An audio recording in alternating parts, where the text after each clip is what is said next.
think about it for a second. Every single time you log into your bank or your email or any online service, how do they really know it's you?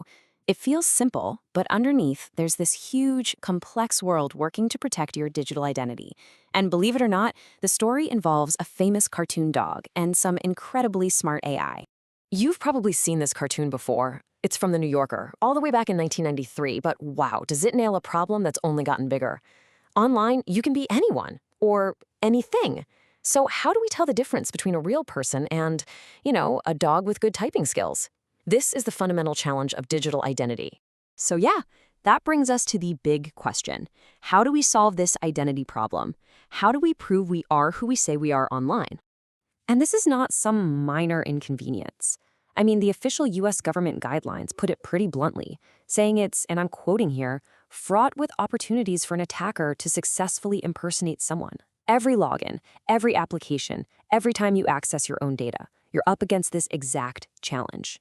Okay, so to fix a problem this big, you can't just wing it. You need a plan. You need a rulebook, a kind of architect's blueprint for how to build digital trust that everyone can agree on. And this is where a group called NIST comes in. That's the National Institute of Standards and Technology. These are the folks who literally write the guidelines for how federal agencies and a ton of private companies that follow their lead should handle digital identity. So you can really think of them as the master architects of online trust. Now, what's really interesting is how their thinking has evolved. They used to have this one-size-fits-all security level, but they realized that just doesn't work. I mean, logging into a gaming forum is totally different from accessing your retirement account, right? So they did something really smart. They broke security down into 3 separate parts, which gave everyone way more flexibility. And here are those 3 parts. First, you have IAL, Identity Assurance. That's all about how sure are we that you're a unique, real-life human being.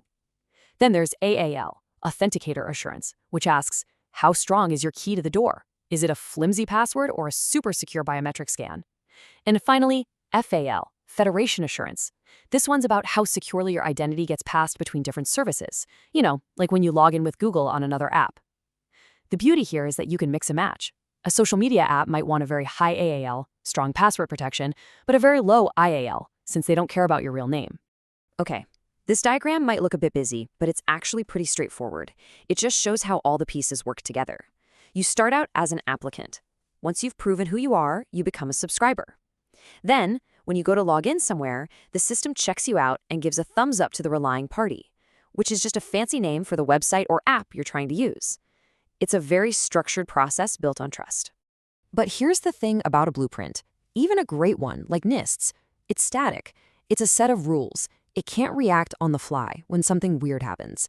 And that's where we add the next layer, a smart security system that's powered by AI.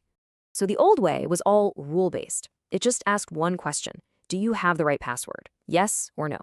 The problem, of course, is that passwords get stolen all the time. The new way, the AI-powered way, is behavior-based. It doesn't just ask if you have the key.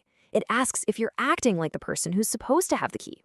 It looks for patterns, it learns what's normal for you, and it adapts on its own.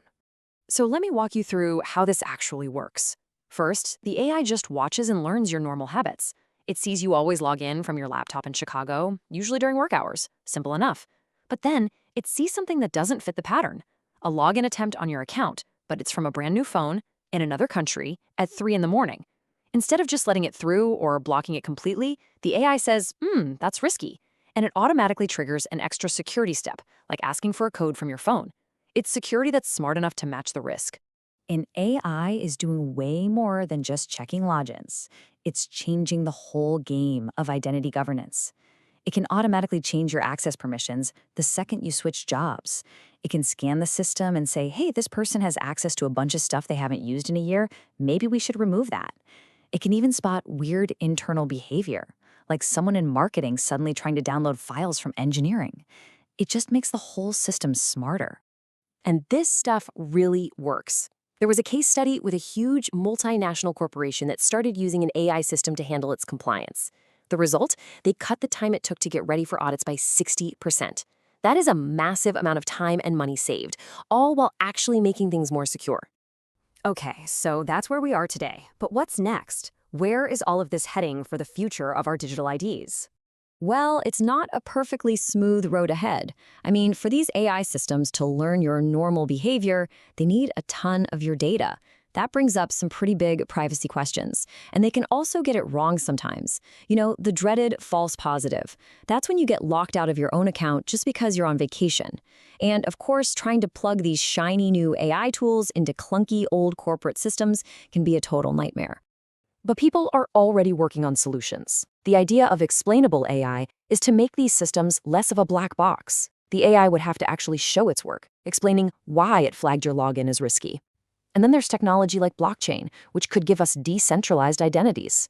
Instead of a company holding your ID, you would on a secure network. The big idea there is putting you back in control.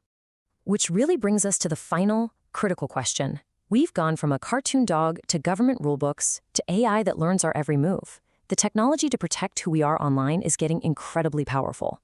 But as our digital selves become more and more valuable, the question we all have to answer is, who do we actually trust to protect them?